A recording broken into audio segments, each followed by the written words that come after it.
네, 기도하고 기도성 공부 시작하겠습니다. 위대하신 주 아버지 하나님, 이렇게 주께서 부활하신 주의 첫날에 이렇게 하나님께 경배드리러 올 수 있도록 해주셔서 감사드립니다. 또한 그 전에 저희들이 성경 공부를 통해서 주의 진리의 말씀을 통해서 하나님을 더 많이 깊이 알 수 있는 계기로 인도해 주셔서 감사드립니다. 오늘 저희들이 구원받음으로 하나님과 어떤 관계를 맺었고, 그래서 하나님과 어떤 관계를 맺어 살아가야 하며, 또한 구원받았음에도 저희들이 육신을 갖고 있기 때문에 항상 죄를 지을 수 있는 수도 있습니다. 그러나 그 죄를 이기고 승리하는 법을 잘 배워서 참으로 주님을 섬기는 데 있어서 항상 매일같이 힘을 얻고 활력을 얻으며 살 수 있도록 인도하여 주시옵소서. 이제 곧 다시 오실 우리 구주 예수 그리스도의 이름으로 기도드렸습니다. 아멘. 예. 17페이지 제3강 구원과 새로운 관계이고요. 예. 저희들이 이제 구원을 받았지 않습니까? 그러면 이제 하나님과 관계가 새로워진 것입니다. 나는 어떻게 구원받았는가? 내가 구원받았을 때 내게 무슨 일이 일어났으며 나는 이제 하나님과 어떤 관계를 맺은 것인가? 이와 같은 질문에 대한 정확하고 성경적인 답변은 아는 것이 매우 중요합니다. 우리가 구원받았을 때 우리 안에 새로운 일, 즉 영적인 일이 일어나면서 하나님과 우리의 관계가 새로운 관계로 변하게 되었습니다. 이러한 변화는 매우 놀랍고 복된 것입니다. 이것을 깨닫게 되면 우리가 예수 그리스도를 구주로 믿은 것이 우리가 할 수 있는 위대한 결정이었다는 사실을 알게 될 것입니다.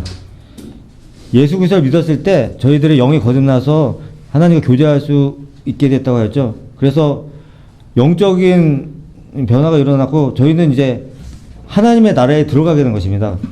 예수 그리스도를 믿음으로 영이 거듭나서 하나님의 나라에 들어가게 된 것입니다. 그래서 골로새서 1장 13절을 보시면 골로새 1장 13절을 찾아보겠습니다.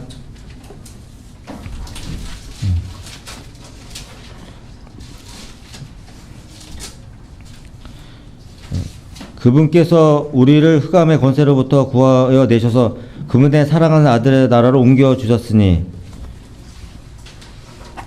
저희가 이제 흑암의 권세, 마귀의 나라에 있었던 것이죠, 영적으로. 그래서 예수 그리스도를 믿고 죄를 용서받아서 사랑하시는 아들의 나라로 들어가게 된 것입니다. 하나님 나라로 들어가게 된 것이죠. 그래서 사실 이 세상은 여러 부류로 나눌 수 있죠. 인종으로 나눌 수 있고 여러 부분으로 나눌 수 있지만 이 세상에는 영적으로 봤을 때는 딱 두 개의 가족만이 있는 것입니다. 영적으로. 마귀의 가족과 하나님의 가족인 것입니다. 그래서 1번 보시면 마귀의 가족은 바로 요한복음 8장 43, 44절을 보시면 찾아보겠습니다. 요한복음 8장 43절, 44절.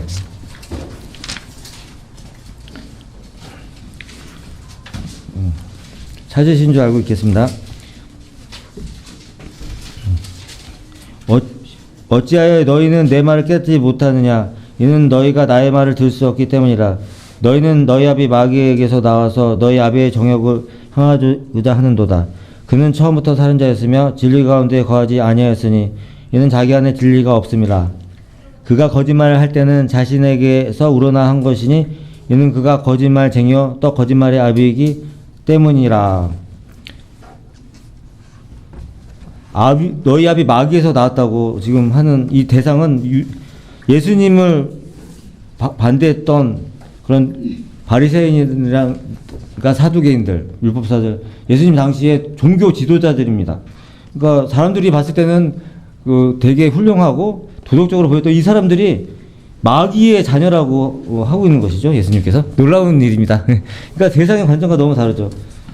그래서 이 거듭나지 않는 사람은 우선 마귀의 가족의 상태에 있는 것입니다.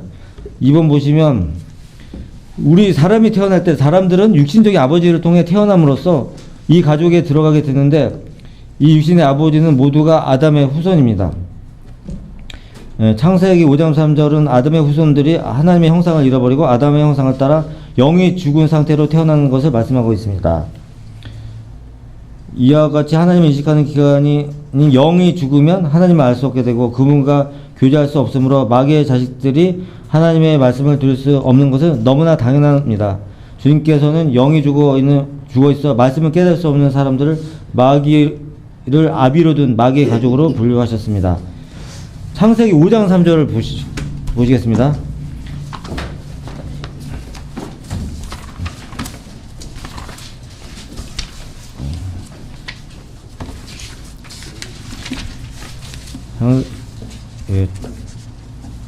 창세기 5장 3절 아담이 130년을 살며 자기 모습대로 자기 형상을 따라 아들을 낳아 그의 이름을 셋이라 불렀더라. 자기 모습대로 자기 형상을 따라 아들을 낳았다고 했습니다. 창세기 1장 2절에 보면 아담이 하나님의 형상대로 지어졌다고 했거든요. 근데 이제 창세기 3장에서 하나님께 불순종함으로 범죄했을 때 이제 하나님께 이제 제거이 되었는데 그래서 변화된 거는 이제는 아담이 자식을 낳는데 하나님의 형상을 따라 낳는 게 아니라 자기의 형상을 따라 곧 아담의 형상을 따라 자식을 낳았다는 것입니다. 그러니까 하나님의 형상을 잃은 것이죠. 그래서 아담이 그때 저번에 말씀드린 것처럼 범죄했을 때 몸이 바로 죽은 것이 아니라 영이 죽었고 그 다음에 몸은 130년 살다가 130년이 아니라 그 후로 오래 살다가 죽었죠. 그래서 먼저 죽은 것이 영이었기 때문에 하나님의 형상을 잃게 된 것입니다. 그래서 아담은 자기 형상에 따라 자식을 낳았고 그럼 영이 죽은 자기 자신이 영이 죽었고 자신의 자식들도 영이 죽은 채로 계속 태어나게 된 것입니다. 쭉쭉쭉쭉. 그래서 저희까지 온 것이죠. 그래서 저희들의 조상들도 다 영이 죽어 태어나는 것이고 그래서 저희도 태어났을 때는 자동적으로 마귀 가족으로 태어나자마자 들어가는 것입니다. 예. 왜냐면 아담의 형상을 따라 태어나기 때문에 그렇습니다. 그래서 창세기 2장 17절을 다시 한번 보시면 창세기 1, 2, 3장이 매우 중요합니다. 예. 특히 2장 17절 청각의 지식의 나무에서 나는 것을 먹지 말라. 내가 거기서 나는 것을 먹는 날에는 반드시 죽으리라 하시니라. 반드시 죽으리라 했을 때 그 죽는 것은 먼저 영이 죽게 된 것이라고 말씀드렸고요. 마태복음 8장 22절도 보시면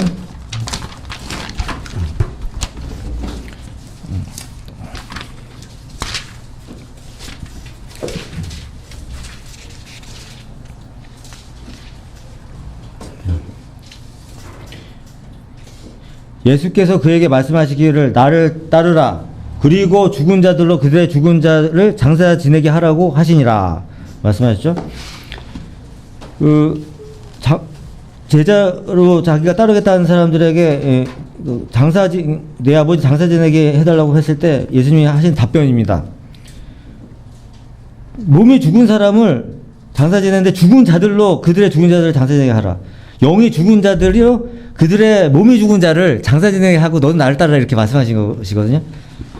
그러니까 이 예수님 당시에 거듭나지 않은 상태였기 때문에 이 영이 죽어 있는 거죠.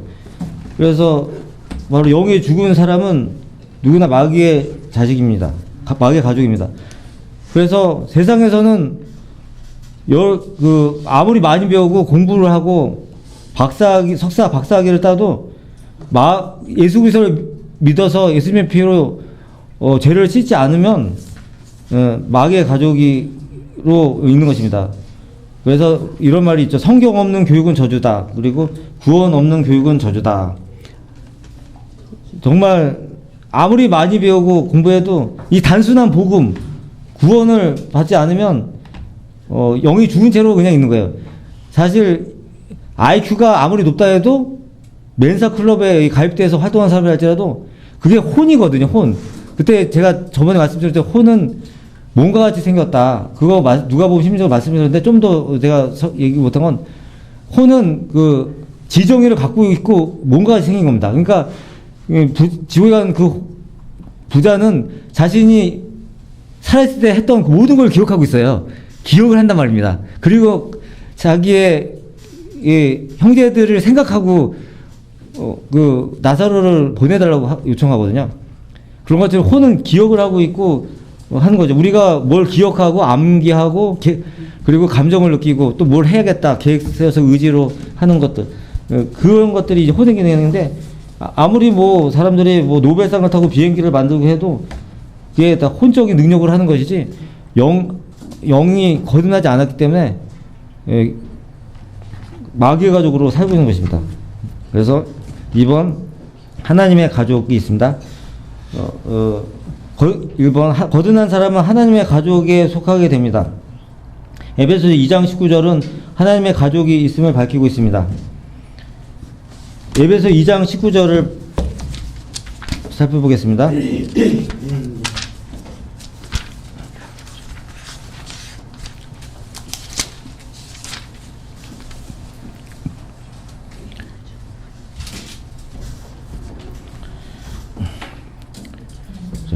그러므로 이제부터 너희는 나그네도 타국인도 아니요 오히려 성도들 같은 시민이며 하나님의 가족이니라.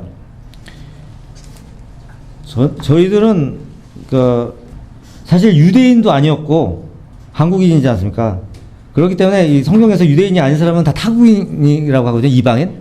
그런데 이제 저희들이 예수 그리스도를 믿음으로 바로 하나님의 가족이 됐다고 하는 것입니다.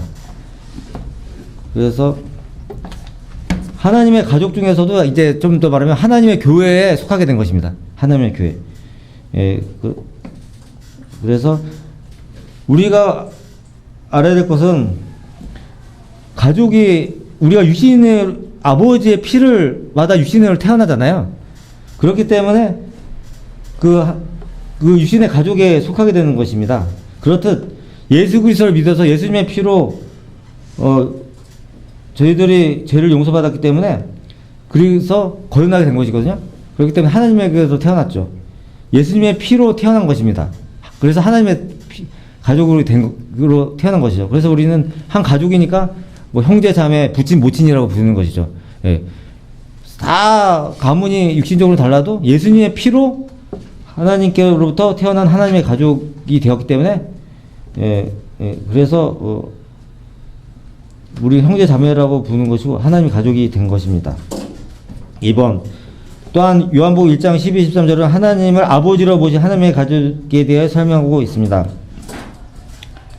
그러나 누구든지 그를 영접한 사람들에게는 하나님의 아들들이 되는 권세를 주었으니 즉 그의 믿는 사람들에게 아니라 그들은 혈로나 육신의 뜻으로나 또한 사람의 뜻으로 나지 아니했고 하나님에게서 난 사람들이라.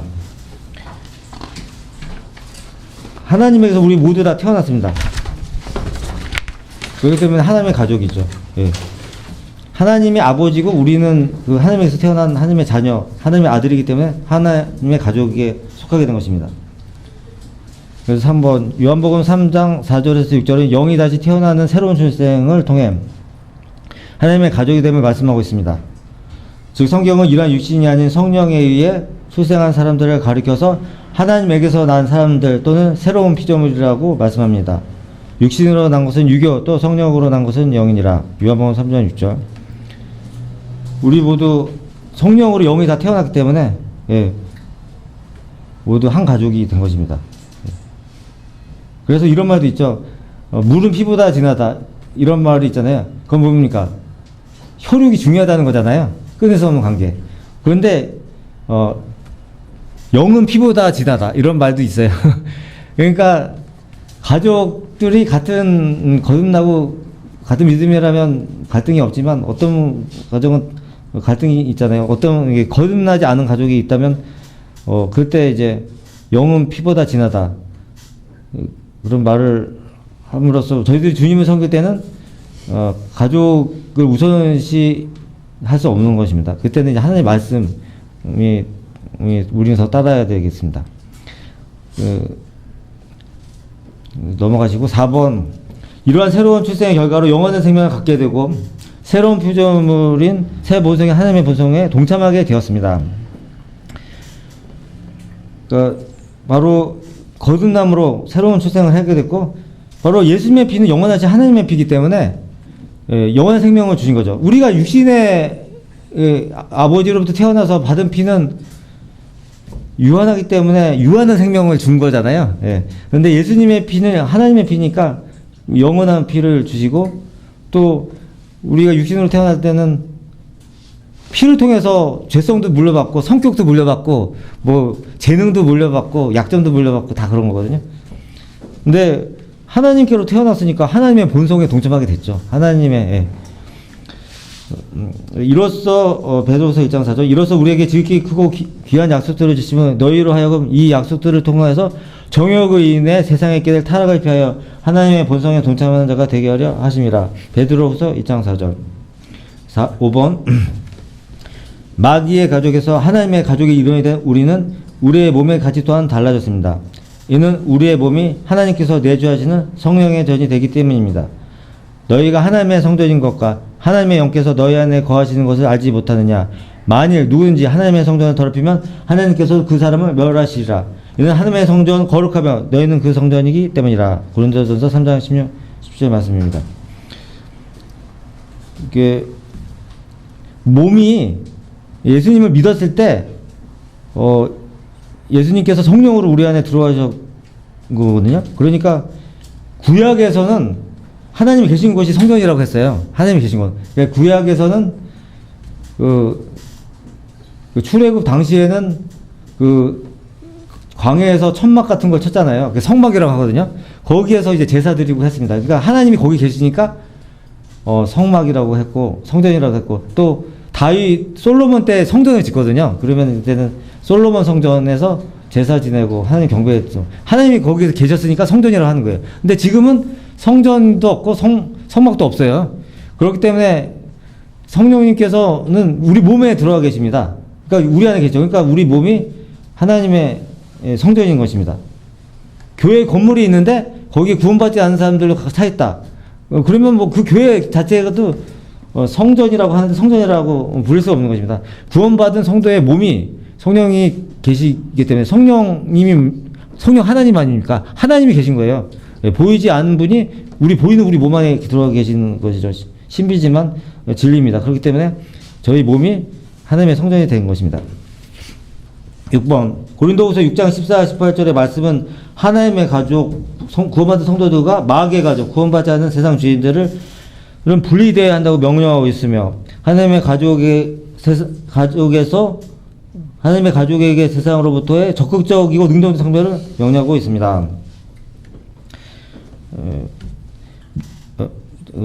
고린도서 6장 14, 18절인데 일부만 인용하면 믿지 않는 자들과 멍에를 같이 매지 말라. 의가 불의가 어찌 관계를 맺으며 빛이 어두움과 어찌 사귀겠느냐. 그리스도가 변리하고 어찌 조화를 이루며 또한 믿는 자가 믿지 않는 자와 어떤 부분을 같이 하겠느냐 했습니다.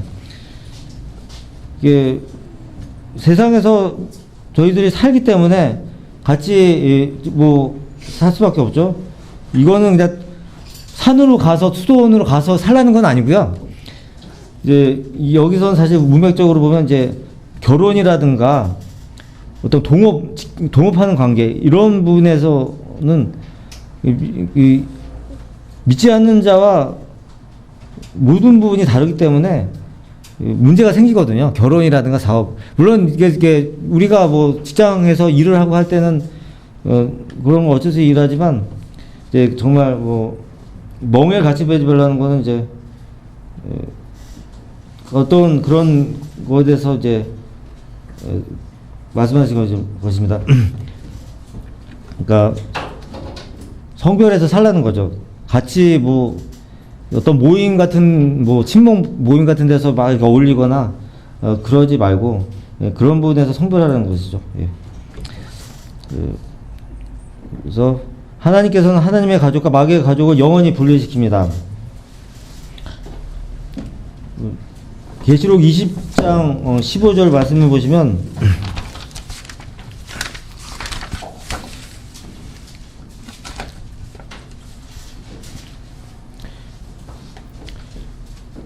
누구든지 생명의 책에 기록되지 않는 자는 불못에 던져지더라 그랬습니다.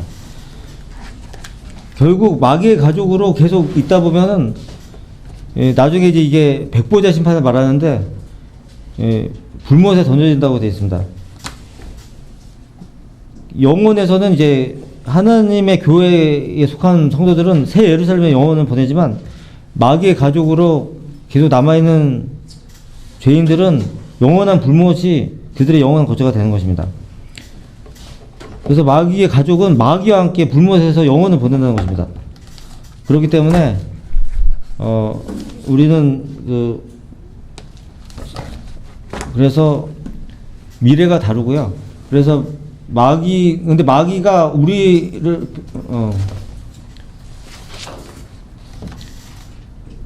이처럼 하나님께서 태어나게 하시고 분리하셔서 그분의 소유로 삼으신 성도들을 마귀가 빼앗아 다시 자신의 소유로 만들 수는 없습니다.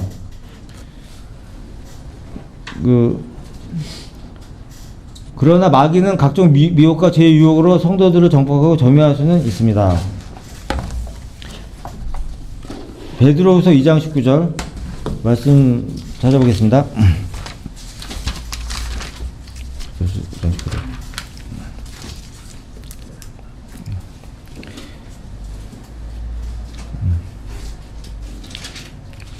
그들에게 자유를 약속하나 자기들 자신은 타락의 종들이니 누구든지 정복하다면 그는 정복한 자의 종이 되는 것이라. 그렇습니다. 그때 말씀처럼 저희들이 이제 마귀가 우리를 빼앗아 자기 소유를 만든다는 것은 이제 우선 구원을 뺏지 못한다는 것이죠. 저번에 말씀드린 것처럼 예수님의 피로 영원한 구속을 받았기 때문에 후에 우리가 구원받은 이후에 죄와 잘못을 저질러도 구원을 잃고 마귀가 가는 지옥과 불못에 가지 않습니다. 그러나 이 베드로후서 2장 19절 말씀처럼 정복을 당하면 그 정복자의 종이 된다고 했거든요. 이건 하나님께 반역하고 계속 죄를 짓고 자백하지도 않고 돌이키지도 않고 살면 마귀가 가는 불못은 안 가더라도 하더라도 마귀에게 완전 패배해서 마귀에게 정복당해서 죄의 종을 사는 거예요. 이 세상에서. 네. 그러면 완전히 마귀의 종, 그것도 또한 마귀의 종으로 사는 겁니다. 구원을 받았어도. 네.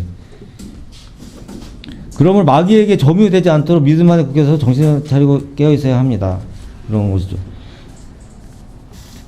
어떤 전세로 우리가 살 수 있잖아요. 그런 것처럼 마귀가 우리를 소유하지 못해도 마귀가 우리를 점유해서 마음대로 가지고 놀 수는 있어요. 네. 우리의 구원받은 혼은 건들지 못해도 몸과 다른 부분은 마귀가 점유해서 자기 마음대로 이렇게 할 수가 있습니다. 그래서 거듭난 성도는 마귀 들릴 수 없다. 그거는 틀린 말입니다. 성경적으로 틀린 말입니다. 점유당할 수도 있어요. 예. 충분히 그렇습니다. 충분히 그렇습니다. 예. 2번, 하나님과 우리의 새로운 관계는 어떤 것일까요? 우리가 구원받다면 하나님께서는 우리를 더 이상 죄인으로 다루지 않으시며 대신에 우리를 아들로서 다루십니다. 하나님께서는 우리의 하늘의 아버지이시고 우리는 그분의 자녀들입니다. 이 관계는 땅에서의 아버지와 그의 아들과의 관계에서 설명됩니다. 로마서 8장 15, 16절 보겠습니다.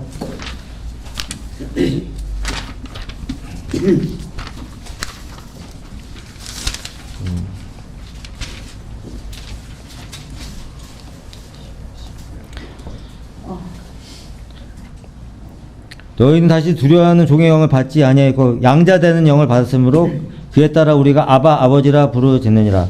성령의 친히 우리의 영광 함께 우리가 하나님의 자녀임을 증거하시거니와.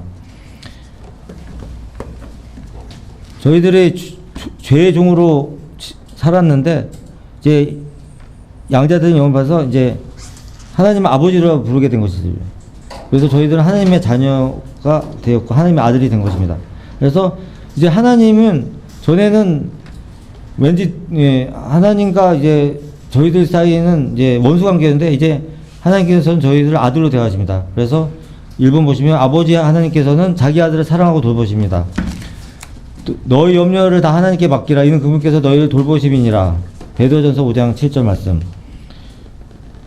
이제 아들을 가족 관계랑 똑같아요. 이제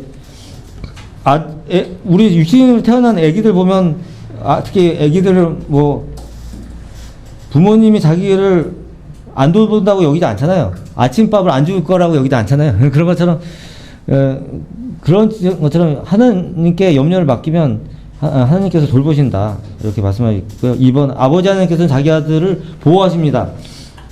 높음이나 기쁨이나 어떤 다른 피조물이라도 우리를 그리스도 예수 우리 주 안에 있는 하나님의 사랑에서 떼어놓을 수 없으리라. 로마서 8장 39절 말씀.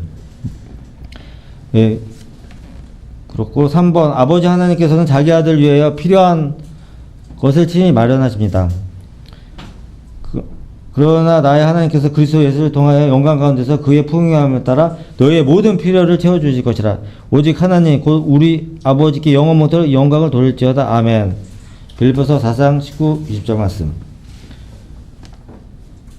하나님께서 사는 우리의 필요한 걸 다 아시죠. 하나님께서는 우리가 예수님께서도 하나님께서 이제 사람의 몸으로 오신 분이 예수님 아닙니까? 그분이 이제 인간이 배고프고 피곤하고 육신의 적인 안목의 생애장애를 자랑을 다 승리하셨기 때문에 시험을 받으셨지만 죄를 짓지 않으셨기 때문에 인간의 모든 필요를 아시고 연약함을 아시기 때문에 필요를 우리가 하나님께 아뢰 때 아버지로서 아들에게 주시는 것처럼 필요를 채워주십니다. 4번 아버지 하나님께서는 아들을 인도하며 가르치십니다. 그러나 위대하신 성령을 아버지께서 내 이름으로 보내시니 그가 너에게 모든 것을 가르치시며 또 내가 너에게 말한 모든 것들을 생각나게 하시리라. 요한복음 14장 20절. 5번 아버지 하나님께서는 아들을 위로하시며 도와주십니다. 하나님은 성축하리로다. 그는 우리 주 예수 그리스도의 아버지시요 자비의 아버지시요 모든 위로의 하나님이시며 우리의 모든 환난 가운데서 우리를 위로하는 분이시라. 그러므로 우리 자신이 하나님께 받은 위로로서 어떠한 고난 중에 있는 사람들도 위로할 수 있는 것이라. 고린도 후서 2장 3절 4절 말씀입니다. 하나님께서 고난을 받으셨기 때문에 사람이 돼서 고난을 받으셨기 때문에 우리가 받는 고난 모르시지 않아요. 다 알고 그분께서 위로해 주십니다. 성령님께서 위로자라고 또 돼 있거든요. 그분이 위로를 주시기 때문에 그리스도인은 구원받은 분들은 정말 자살하는 일이 거의 없습니다, 사실. 왜 위로를 받고 피난처가 있는데 근데 이게 100%는 아니지만 거의 자살을 하거나 그런 선택을 안 하죠. 그러나 그것도 이제 이렇게 하면은 그건 큰 죄를 짓는 거죠. 그래서 하나님 앞에 어떤 상급도 없고 그래도 구원은 받죠. 구원이 잃지는 않지만 엄청난 책망을 받는 것입니다. 6번 아버지 하나님께서는 아들의 기도를 듣고 응답하십니다. 아무것도 염려하지 말고 다만 모든 일에 기도와 간구로 너희의 구하는 것들을 감사함으로 하나님께 알려지게 하라. 빌립보서 4장 6절 말씀.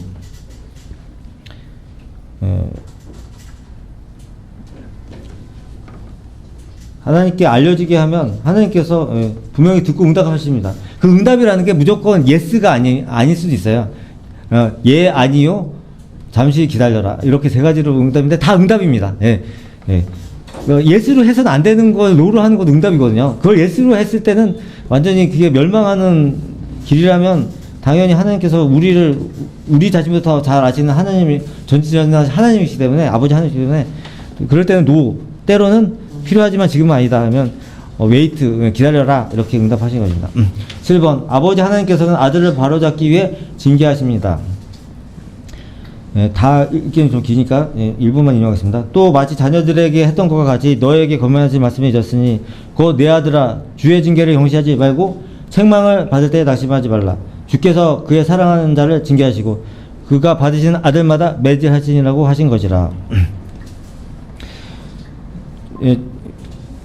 아들이 우리가 가족에서도 아버지가 아들을 잘못 가는데 훌륭한 아버지라면 당연히 이제 매를 대시고 처음에는 말로 훈계하시고 그래도 안 들으면 매를 대시고 이렇게 하지 않습니까? 훌륭한 아버지라면 뭐 그렇지 않은 아버지도 있을 수 있습니다. 그러나 하나님께서는 좀 거룩하신 아버지시고 실수를 전혀 안 하시기 때문에 사랑한다면 우선 말씀으로도 책망하지만 또한 더 이제 그렇게 잘못되는 간다면은 징계까지도 받는 겁니다. 근데 그래서 거듭나지 않고 구원받지 않은 사람은 잘못된 길을 가는데 전혀 징계가 없을 수 있어요. 그러면 구원을 한번 확인해 봐야 돼요.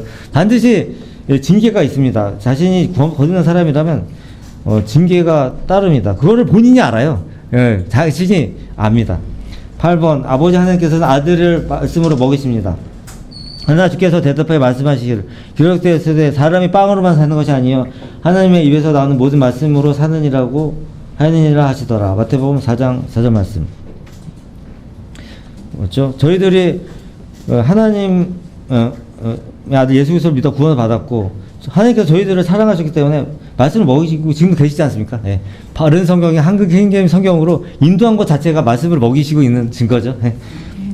9번 아버지 하나님께서는 아들을 위한 자상한 계획을 가지고 계십니다. 그러므로 형제들아 내가 하나님의 모든 자비와 질문을 너에게 권고하노니 너희 몸은 하나님께서 기뻐하시는 거룩한 산제물로 드리라. 이것이 너희가 드릴 합당한 예배니라.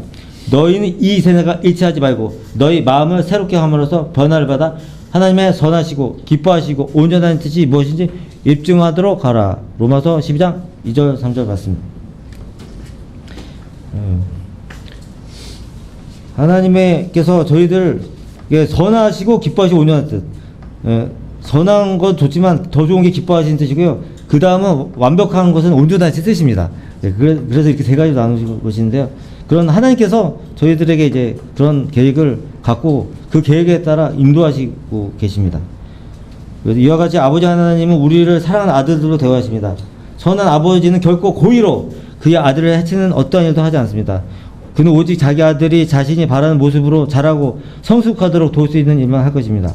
우리의 하늘의 아버지도 이와 같은 방법으로 일하시며 그분의 방법들은 언제나 완전합니다. 육신의 아버지는 때때로 실수하지만 우리 아버지 하나님은 그분의 자녀를 다루시는 데 있어서 결코 실수하는 법이 없습니다. 그래서 항상 우리가 가져야 할 자세가 있는데 하나님은 항상 옳고 나는 항상 틀리다. 이런 마음을 가져야 합니다. 3번 우리의 영이 다시 태어났을 때 우리의 육신적인 성품이 없어진 것은 아닙니다. 이거 매우 중요한 말씀이죠. 구원받은 그리스도인은 여전히 육신을 입고 있어서 아주 육신적인 성품이 남아 있습니다. 그리스도인은 이제 두 개의 성품을 가진 것입니다. 그렇습니다. 저희들이 거듭나지 않았을 때는 한 가지 성품을 갖고 있는 거예요. 그러니까 거듭나지 않은 죄인들은 하나의 성품, 옛 성품만 갖고 있는 겁니다. 근데 예수 그리스도를 영접해 거듭난 성도는 성령이 들어와서 새 성품이 형성됐기 때문에 두 가지 성품을 갖고 있는 것입니다. 새 성품이 형성됐을 때 옛 성품이 완전히 사라진 것이 아닙니다. 옛 성품은 그대로 있고 새 성품이 그러니까 영이 거듭나서 새 성품이 생긴 것이죠. 우리 육신에 죄가 있기 때문에 육신은 그대로 있기 때문에 육신의 죄성도 그대로 있기 때문에 옛 성품이 있는 거예요. 근데 새 성품이 들어온 것이죠. 만약에 우리들이 완전히 변화됐으면 바로 우리는 하늘로 올라가야 되는 거예요. 근데 이제 그렇지 않죠. 주님, 우리 몸까지 변화되는 것은, 죄 없는 몸을 변화되는 것은 예수님이 오실 때, 눈에 보이게 오실 때 그렇게 변화된 것입니다. 지금 눈에 보이지 않잖아요. 예수님 성령으로 우리 역사하기 때문에 저희들이 믿었을 때 거듭났지만 몸이 변화되는 건 아니고 옛 성품 그대로 있지만 새 성품이 들어와서 새 성품이 형성이 된 겁니다. 두 가지 성품을 갖고 있다는 거. 그래서 첫 번째, 옛 성품은 아담의 형상 안에 있는 육신적이고 악한 성품을 말하는데 이것은 옛사람, 곧 겉사람, 육신 죄의 몸에게서 나옵니다. 우리가 이것을 안 하니 우리 옛사람이 그와 함께 십자가에 처형된 것은 제 모음 멸하에 더 이상 우리가 제게 종로로 사지 않게 하기 위함이니라. 로마서 6장 6절 말씀. 사실 그렇죠. 그러니까 예수 그리스도를 믿었을 때 어떤 사람은 이제 막 변화된 모습을 보이지만 그게 또 늦는 사람도 있고, 그렇지만 개성이 확 변하는 건 아니에요. 개성은 그대로 있어요. 홍차를 거듭나기 전에 홍차를 좋아했던 사람은 거듭난 후에도 홍차를 좋아해요. 갑자기 변하는 게 아니에요. 성격도 이렇게 확 변하는 건 아니에요. 왜냐면 그거는 옛성품과 그런 성격 이런 것들이 그대로 있는 거거든요. 근데 이제 어떤 부분은 그런 것들이 이제 개발이 돼서 하나님에 쓰여지기도 하지만 우리 성품이라는 게 완전히 그러니까 옛성품이 없어지는 것은 아니라는 것. 예, 그렇습니다. 없어지는 때는 예수님이 공중에서 오실 때, 공중으로 저희들을 부르러 오실 때, 예수님이 눈에 보이게 오실 때, 그때 저희들은 옛성품마저 변화되고, 옛성품 자체가 없어지는 그런 몸으로 변화되는 것입니다. 이번 새 성품은 하나님의 형상 안에 있는 영적인 성품을 말하는데, 이것은 하나님의 법을 즐거워하는 새 사람, 곧 속사람, 거듭난 영역에서 나오는 것입니다. 내가 속사람을 따라 하나님의 법을 즐거워하나. 로마서 7장 22절 말씀. 새 성품은 그러니까 바울의 고백인데 이제 여기서도 하나님의 법을 즐거워한다고 그러는데 또 옛 성품에 대해서 이제 괴로워하는 부분이 로마서에도 나와요, 같이. 예, 그렇기 때문에 바울도 옛 성품이 있었던 거잖아요. 예, 그런데 바울이 뭐 지옥 갔습니까? 구원받았잖아요. 그러니까 저희들도 만약에 구원을 잃는다 그러면 바울도 구원을 잃고 뭐 훌륭한 믿음의 선생님들도 다 구원 한 번이나 되졌을 거 아닙니까? 그러면은 뭐 지옥 가게요? 그렇기 때문에 구원은 영원히 취소가 되지 않는 거죠. 그러니까 옛 성품이라고 그대로 있는 것입니다. 그렇기 때문에 럭커 목사님 그 책에 보면 뭐 훌륭한 그 믿음의 필라델피아 용사들이라든가 그것도 그 위대한 분들이 다 많은 일을 주님을 위해 했고 간증을 남겼습니다. 그런데 그분들을 같은 방에 가둬놓고 문 잠그고 하루 이틀 이렇게 놔두면 거기에서 막 싸움이 나고 막 피가 흘러나온다 그런 말씀을 가정적이라지만 그렇게 표현한 건데 맞는 말입니다. 왜냐면 옛성품은 있거든요. 생각이 다 다르고 뭐 그러면 거거든요, 사람은. 옛성품과 새성품 우리가 이 땅에서 살아가는 한 사라지지 않습니다. 우리를 통제하는 성품이 현재 우리의 모습에 반영되기 때문에 우리 그리스도인들은 항상 성령님의 통제를 받으며 새 성품을 드러내야 합니다. 우리는 구원받은 이후에도 육신에 굴복하여 죄를 짓게 됩니다. 우리가 여전히 우리의 옛 성품을 가지고 있기 때문입니다. 그러나 우리의 생활 속에서 범한 죄들로 인해 우리와 하나님과의 관계에 단절이 생긴다는 사실을 알아야 합니다. 그렇다 할지라도 죄 때문에 하나님은 우리를 그분의 가족이 아닌 사람으로 취급하지는 않습니다. 그러나 우리가 죄를 짓는다면 하나님께서는 우리를 가족의 구성원의 아들로서 징계하여 우리의 잘못들을 바로 잡으십니다. 그러니까 하나님의 가족인데 그 가족의 지위는 결국 잃지 않는다는 거죠. 우리가 집에 육신의 가족에서도 말을 않는 자식이 있는데 행망하고 때리고 뭐 집 밖으로 나가 이렇게 소리치기도 하고 뭐 하지만 그 가족이랑 관계가 끊어지는 건 아니지 않습니까? 예. 그런 것처럼 하나님과 그렇지만 그 육신의 가족에게서도 그렇게 말을 안 듣고 죄를 짓고 하면은 그 교제가 단절이 되죠. 예. 안 보고 그러지 않습니까? 그런 것처럼 하나님 앞에 죄를 짓고 또 자백하지 않는다면 그렇다면 하나님께서 교제가 먼저 끊기고 징계까지 받고 합니다. 그래서 하나님께서는 그래서 죄를 자백해야만 하시고 죄를 자백해서 자신을 먼저 말씀을 심판해서 교제를 회복해야 됩니다. 그것은 우리의 몫입니다. 그래서 가족의 구성원이라는 것은 변치 않고 자백하지 않으면 교제가 끊어지고 징계를 받고 계속해서 이제 죄의 길로 하나님을 대적해서 나가면 마귀처럼 산다면 죽을 수도 있습니다. 예, 진짜. 왜냐면 하나님의 이름에 계속 먹칠을 하기 때문에 빨리 이제 하늘나라로 호출을 하는 거죠. 너무 부끄럽다. 빨리 데려가는 겁니다. 우리가 죄를 짓게 된다면 우리는 그때 어떻게 행동해야 합니까? 지은 죄를 직시로 뉘우치고 자백하여 용서를 구해야 합니다. 중요합니다. 용서를 구하는 직시로 하나님께서는 신실하시고 우리의 죄들을 그의 아들 예수 그리스도의 보혈로 깨끗하게 하십니다. 이 사실을 믿고 확신해야 하며 변화된 삶으로 완전히 돌아서야 합니다. 이것은 구원받은 그리스도인들에게만 허락된 특권입니다. 요한 1서 1장 8절 9절 말씀 찾아보겠습니다. 중요한 말씀이죠. 요한 1서